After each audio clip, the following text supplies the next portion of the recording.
غور کرو کہ واقعی ہم اتنے بیمار ہو چکے ہیں. لعلہم یتفکرون، شاید لوگ سوچ بچار کریں اور انہیں عقل آ جائے اور اب بھی سمجھ جائیں اور جہنم کا ایندھن بننے سے بچ جائیں. تو اللہ تعالیٰ توفیق دے.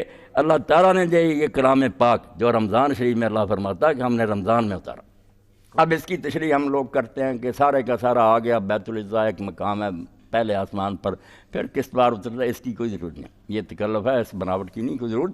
یہی ہے جیسے بارش کا پہلا قطرہ اترتا تو رحمت تو شروع ہوگی. چونکہ اس مہینے میں رسالت مآب علیہ السلام غار حرا میں بیٹھے تھے، جبریل امین اس کی ایک رات میں آئے، قرآن کا پہلا ٹکڑا اترا، رحمت کی بوندیں اتری، یعنی نازل کرنا شروع کیا. اور وہ رات اتنی عزت پا گئی، اللہ نے فرمایا انا انزلناہ فی لیلۃ القدر. اس قرآن کی قدر و منظر دیکھے کتنی شان والا ہے کہ وہ رات جس میں اس کا پہلا ٹکڑا اترا وہ رات 1000 مہینے سے بہتر ہوگی. برابر نہیں کہا، 1000 مہینے سے بہتر، خدا جانے کتنی بہتر، ہزاروں گنا بہتر ہے. اسی لیے رسول کریم علیہ السلام نے فرمایا ان دنوں میں پوری محنت کرو. من قام لیلۃ القدر ایمانا واحتسابا غفر له ما تقدم من ذنبه. جیسے روزہ ہے، رات کا قیام ہے، اسی طرح ایک نعمت اس مہینے میں لیلۃ القدر، اس کی تلاش کرو. تمہیں ملے نہ ملے اللہ نے مخفی رکھا ہے، مگر ہم اگر اس کثرت سے کھڑے ہوں رات کو کہ اللہ رات تو تجھے معلوم ہے، مگر ہم سائل ہیں، سوالی کھڑے ہیں دروازے پر، ہماری جھولیاں بھر دے. وہ اپنے ہماری نیت کے مطابق اجر دے گا، اس کے پاس کوئی کمی ہے. ڈھونڈنا چاہیے.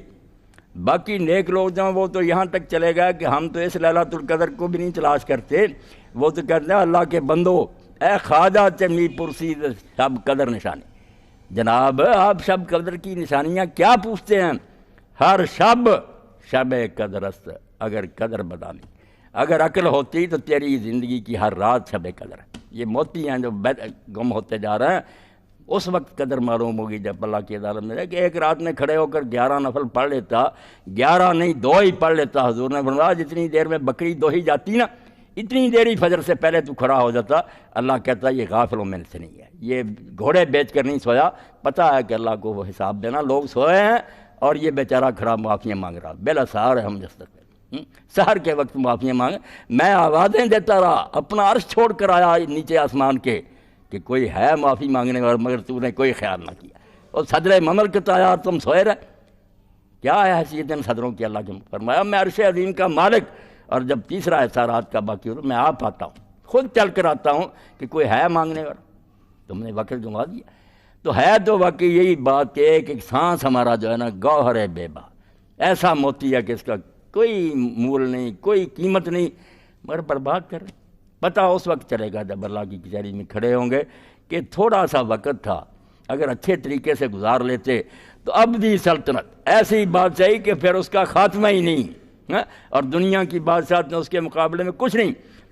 جب اس حدیث پاک کو ہم پڑھتے ہیں تو بالکل خوشی سے وجد کرتے ہیں کہ جو سب سے آخر میں جنت میں آئے گا نا جل بھن کر، اس کو بھی اللہ کہے گا کہ تمنا کر. وہ اپنے دل میں چاہ کہ کتنا علاقہ چاہتا، اس کے ذہن میں آئے گا کہ زمین بڑی، انڈونیشیا سے اور آسٹریلیا سے لے کر امریکہ تک وہ زمین جتنی مل جائے نا مجھے جنت، اللہ کہے گا وہ بھی دی اور اس کے ساتھ 10 زمینیں اور دیں. یہ رقبہ اس کا ہوگا جو ادنا ترین امتی ہوگا. باقی جو اول درجے کے لوگ ہیں فردوس میں، ان کا تو اندازہ ہی نہیں کر سکتے کتنی سلطنتوں کے مالک ہوں گے. مگر اس کے لیے درکار وہی شاید جس کا مولانا نے ذکر کیا، ایمان. اگر کوئی مانتا ہی نہیں ان باتوں کو، اس کے لیے سب یہ باتیں فضول ہیں. جس نے مان لیا اس نے کان کھودنی شروع کر دی اور کان میں سے موتی برآمد چلی. واخر